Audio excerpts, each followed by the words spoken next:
It's Wednesday. Due to ரெயின்னால இன்றைக்கும் work from home தான். Summer holidays முடிய போகுது. இன்னும் 10 நாள் தான் இருக்குது.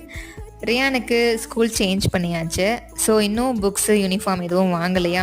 நெக்ஸ்ட் வீக் தான் போய் வாங்கிட்டு வரணும். அதுக்கப்புறம் தான் புக் கவர் எல்லாமே போடணும். இப்போவாவது கொஞ்சம் ரிலாக்ஸாக இருக்கிற மாதிரி இருக்குது. ஸ்கூல் ஆரம்பிச்சிடுச்சு அப்படின்னா நான் என்ன பண்ணுறதுன்னு எனக்கே தெரியல.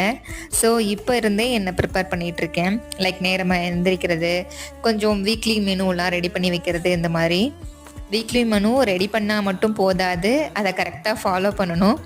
ஸோ ஃபாலோ பண்ண இன்னிலேருந்தே ஸ்டார்ட் பண்ணிட்டேன். எனக்கே என்னை பார்க்கும்போது நான் கொஞ்சம் வெயிட் போட்டுகிட்டே போகிற மாதிரி இருக்கா. இப்படியே விட்டுட்டேன் அப்படின்னா நான் பின்னாடி ரொம்ப கஷ்டப்பட வேண்டியிருக்கும். ஸோ ஹெல்தி வெயிட் லாஸ்க்கு ஏற்ற மாதிரி தான் மெனு பிளான் பண்ணி வச்சுருக்கேன். ரியானுக்கு மட்டும் எக்ஸ்ட்ராவாக நான் வந்துட்டு செஞ்சு கொடுத்துருவேன்.